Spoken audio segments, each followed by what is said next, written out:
Welcome back after the break. Our next speaker for the day is Lieutenant General Dalip Bhardwaj, PVSM and VSM. Sir, may I have your permission to begin, please? Thank you, sir. Sir has an experience of 40 years in the Indian Army. Lieutenant General Dalip Bhardwaj, PVSM, VSM, was commissioned in June 1971 in the Armored Corps. He participated in the 1971 Indo-Pak War. During his 40 years of distinguished service, he has held a variety of command staff and instructional appointments. He has commanded an armored regiment, an armored brigade, and an infantry division. He was the commander of the Indian Army contingent to the UN peacekeeping force in Lebanon. He served as the Director General Mechanized Forces at Army's headquarters for 3 years prior to his retirement in October 2010 and was closely associated with the management, upgradation, and procurement of all equipments for the mechanized forces. During his tenure, the MBT Arjun was inducted into service. Sir is an alumni of NDA, IMA, DSSC, and DC. During his service, he has obtained an MSc Defense Sciences, an MMS equivalent MBA from Osmania University, and MPhil Defense and Strategic Studies. Post-retirement until November 2012, he was appointed as a CEO of SKIL Advanced Systems with the charter of establishing a greenfield production facility for land-based weapon system. With this, I request sir to kindly address the batch. Right. Good morning, ladies and gentlemen. Good to see you all so nice and bright. Colonel Vinod Marma, the Chairman and Managing Trustee, a dear friend, a coursemate for the last 52 years. That's how far we go back. Dr. Jai Singh, the Managing Director, Dr. Hem Rajani, the Director, Professor Trivedi, alumni of the Indian Institute of Education for Business Management. A pleasure to be here today to speak to the 18th to 20th batch once again.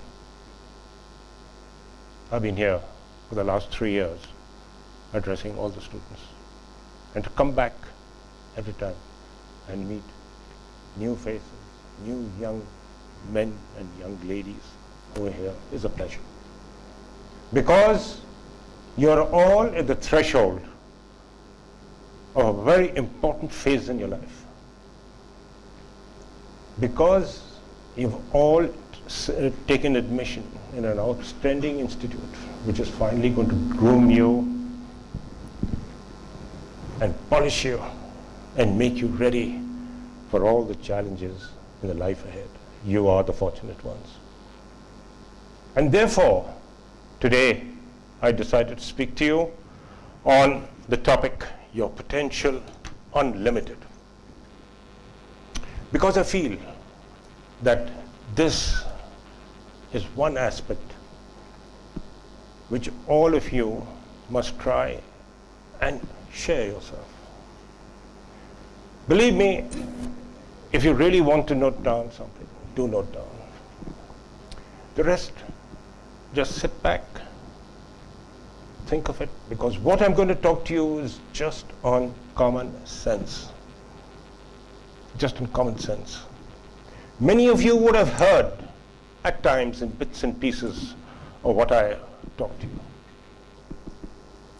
But it is more of a time that I want you to sit back and say that yes, there's possibly some sense in what the General has said.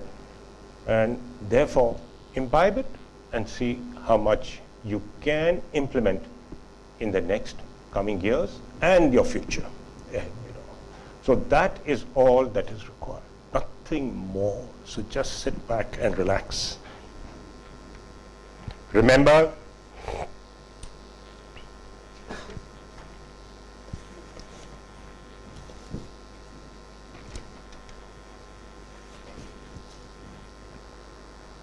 do you accept what life throws at you? Yes. But then I have to be prepared for it. And the main thing is, do you respond and how. It is with tenacity, with determination, that you will achieve your objective. If that you are clear, nobody can stop you from success. But if you sit back and then say that, okay, I can't do anything more, then you'll stop.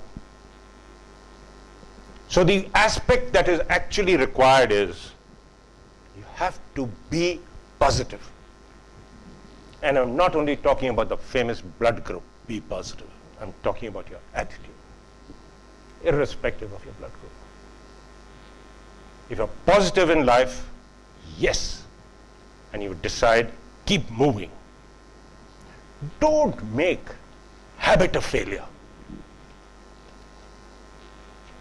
If you're going to make and every time fail in life, then naturally we are all human beings.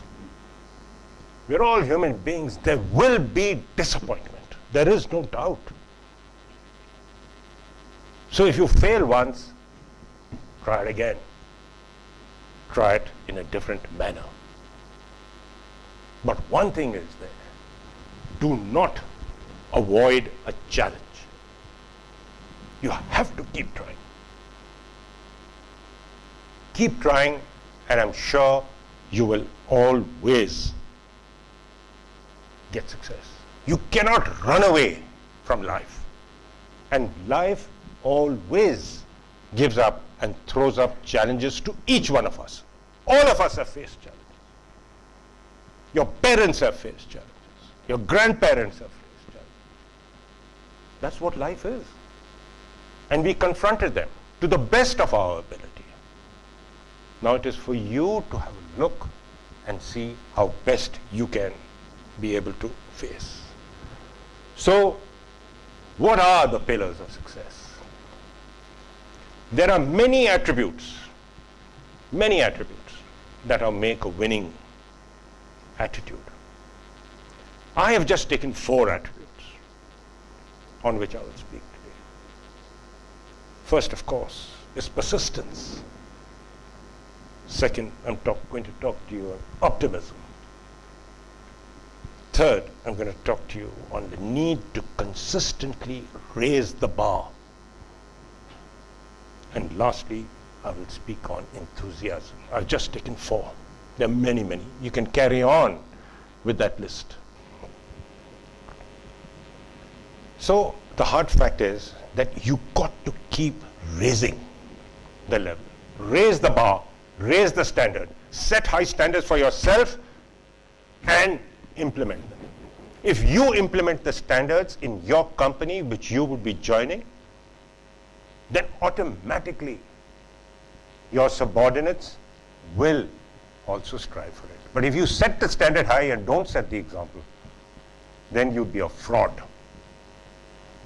So don't be a fraud, set the standard and set it yourself, size it yourself out over there.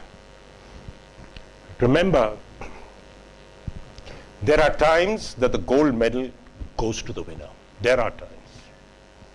But not in the race of life, where the winners are those who are superior not to the others, but to their former selves.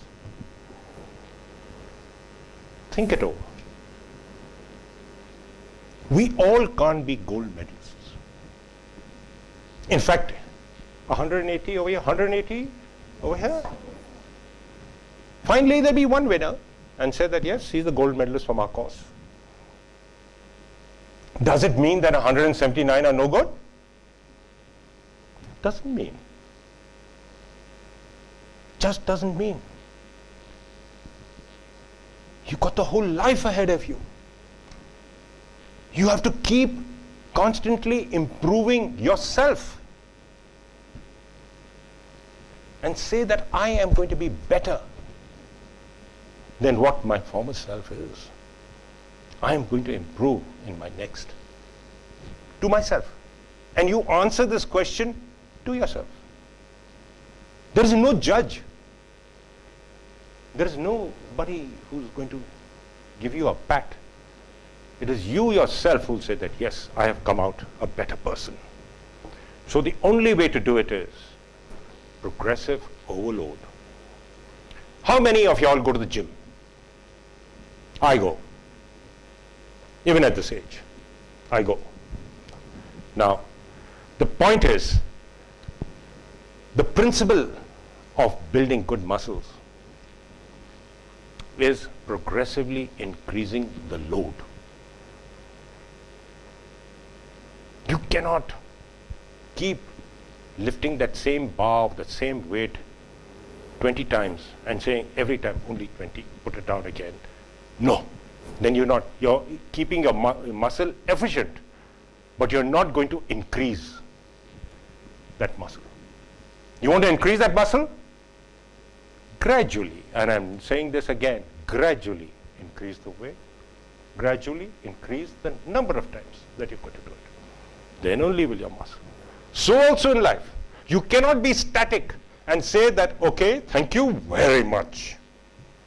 I've done my MBA from this outstanding institute, and that's it. Sorry, life doesn't end here. Or let's put it this way, life may continue. Your studying life doesn't end here.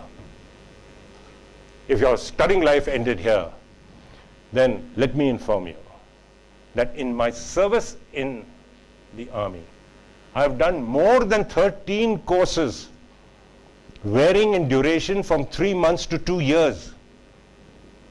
13 of them. To try and keep improving myself.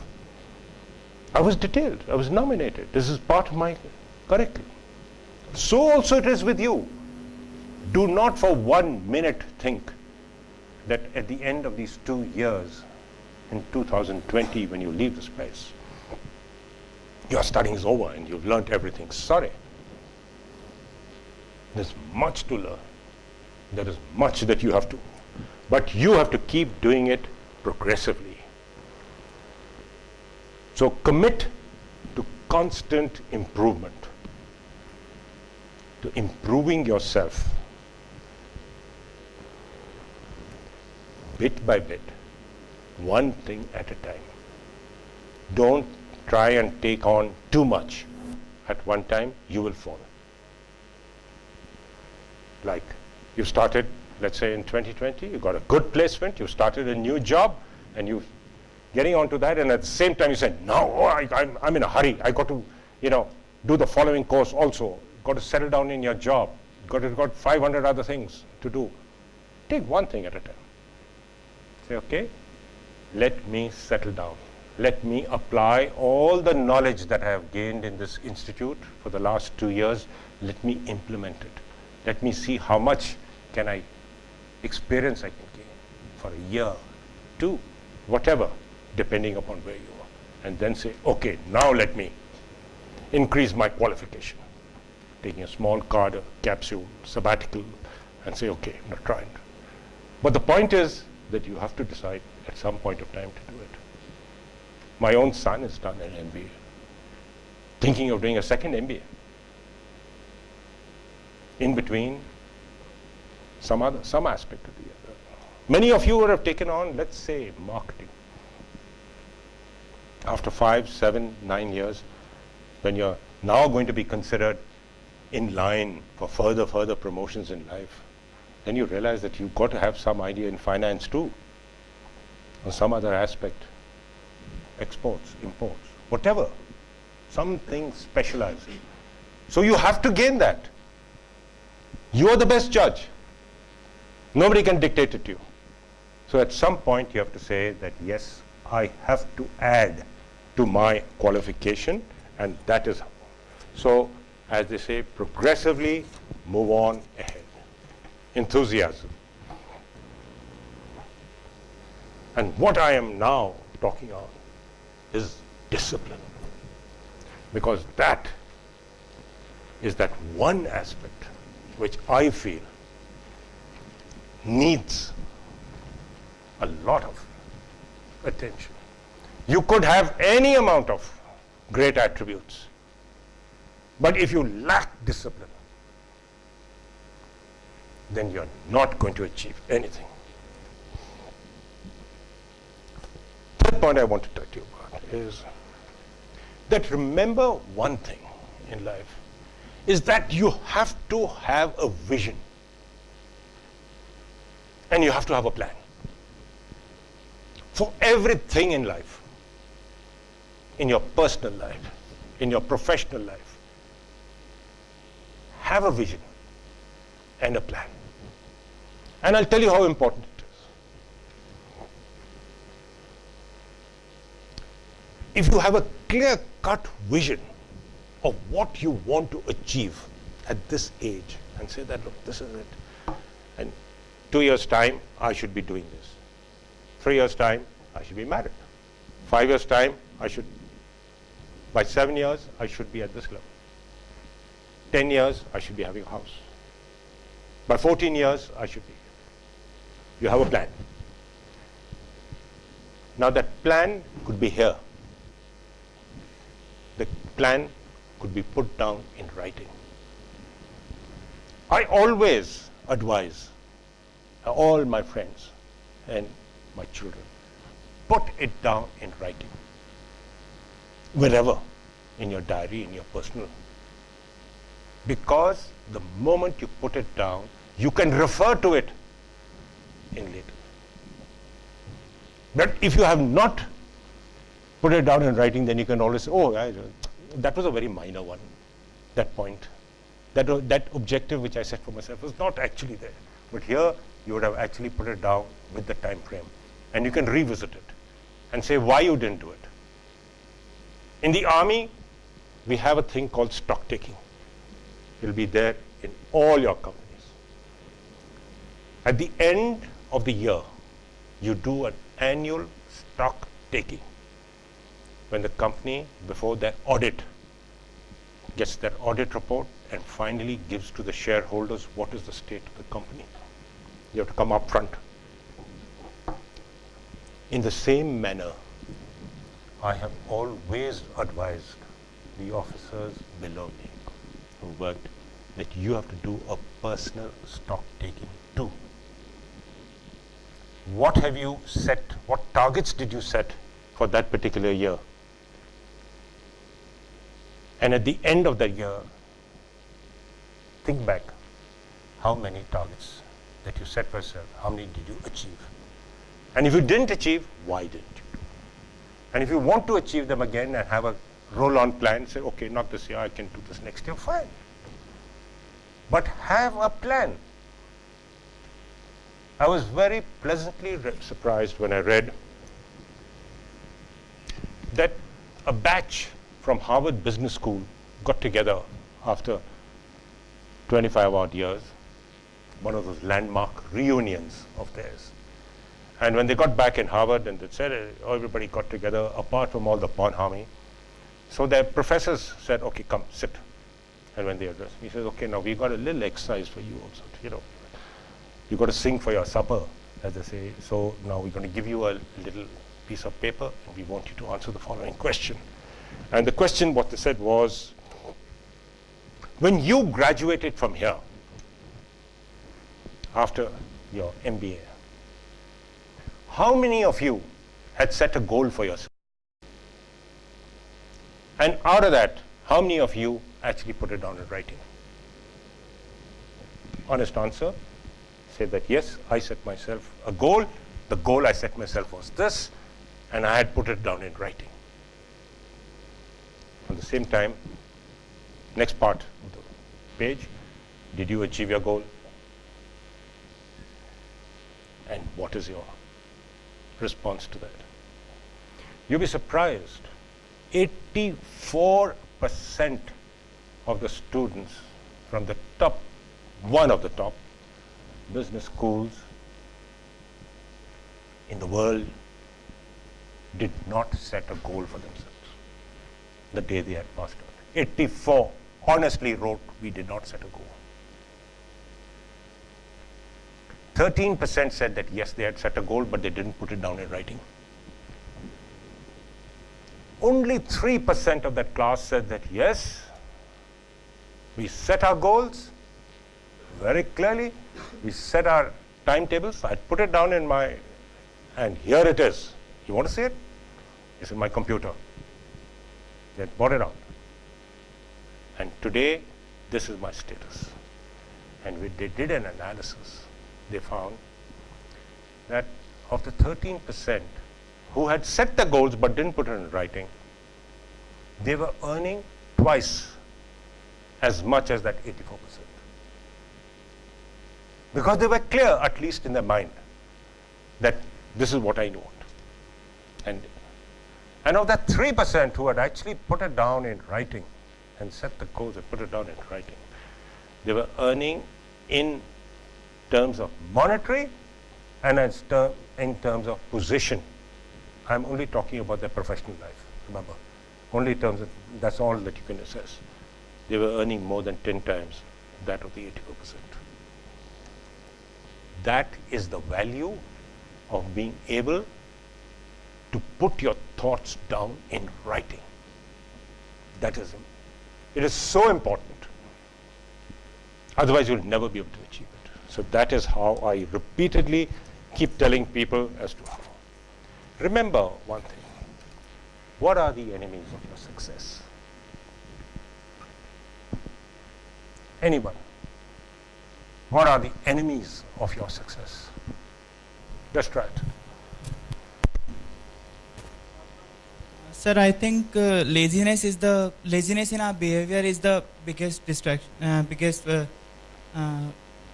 enemy. Enemy of success. Yeah. Laziness. Yeah. Lethargy. Come. My name is Karuna and I'm from Allahabad. I think There's one from Allahabad. This is not from Indore. Right. I think we ourselves are the enemy of the success. Sorry? We ourselves are the enemy of the success. We ourselves. Yeah. Well, that's a very good answer, that we ourselves are the ones who inhibit success. Yes, we are responsible. That's exactly what I was trying to bring out in the we ourselves inhibit us. What else? Any other one? One last speaker. Come. Good afternoon, sir. My name is Shivam Vyas and I'm from Indore. Sir, the getting of failure is the biggest enemy of success, for getting failed. Thank you very much. Thank you, sir. Thank you. Your enemies of success. Fear of failure. What do you say? Ourselves. You're right. I mean, I'm giving it to you in another way. You're fearing failure. Oh my God, if I fail, what happens? Fear of criticism. My God, what would my parents think? And because of that, you don't. And fear of rejection. What will my colleagues think? What will they think of me? If you put these aside and say, okay, forget about it. I don't have to be a topper every ruddy time. And if I fail this time, okay, fine, next time I'll rebound. I won't let this go. You have to succeed. Right? So just keep that in mind. And like I said, I always recommend to you, and I always recommend to everybody, some interesting books which help me collate my thoughts to bring out this lecture and this talk to you, and also in other aspects of life. First, of course, is the author is Robert Martin Hall, and it's To Be the Best You Can. So try and get it. I'm sure your library will have this. If it's not, I'll request to get this book. I know he's got the other two books. Malcolm Gladwell is an author, very well known. You can get him, buy his books anywhere, in any library, in any bookstore over here. Outliers, Story of Success, Malcolm Back, Blink. Blink is an outstanding book, and lastly, In Pursuit of Excellence.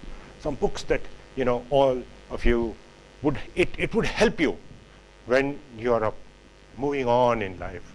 And then, in any case, many times, as I am caught, you will also be called to say that, okay, why don't you give a talk on a certain aspect?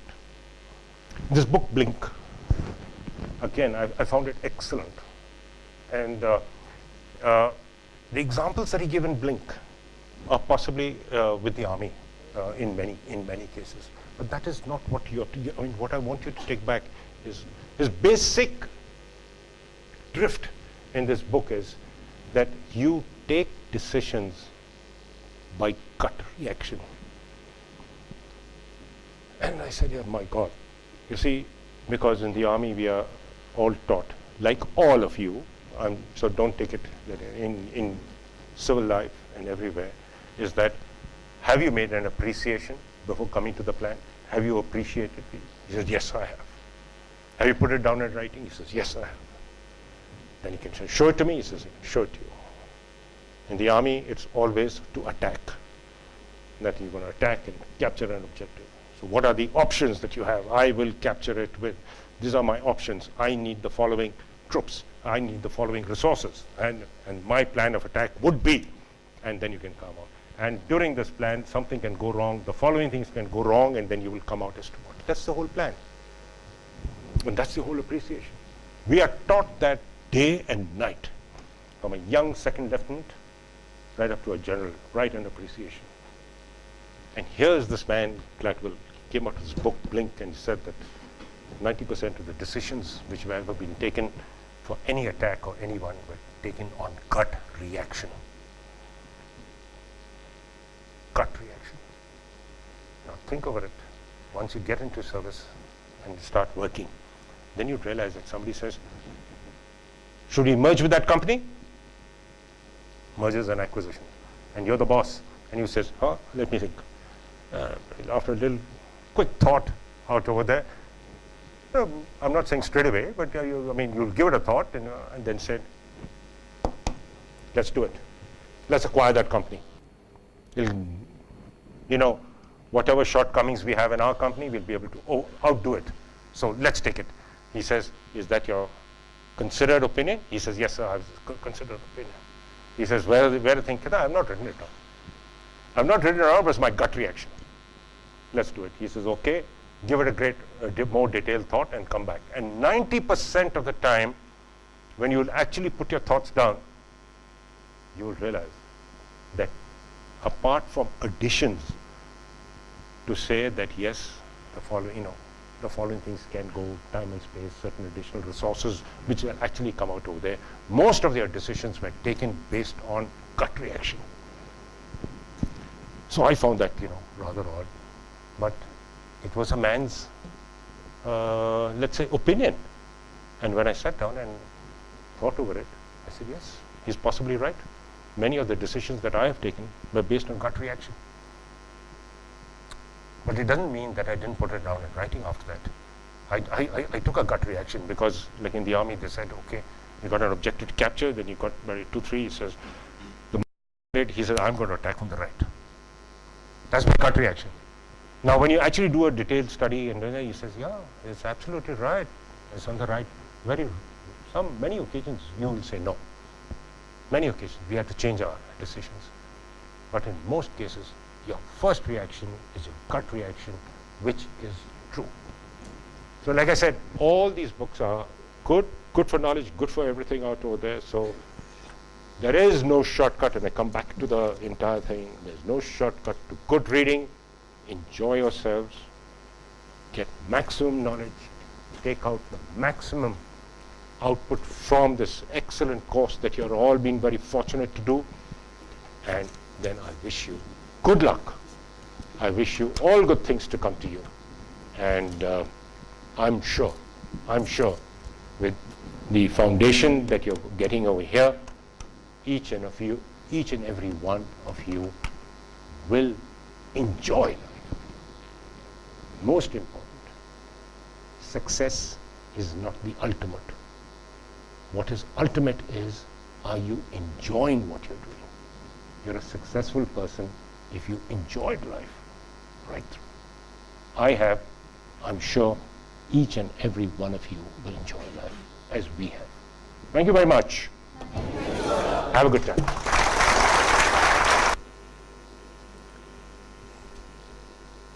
Thank you, sir, for your inspirational words. I'm sure the batch has learned a lot. The soul of man is nourished by learning, as the body is by food. I request you all to part for lunch and be back soon. We have a lot to look forward to.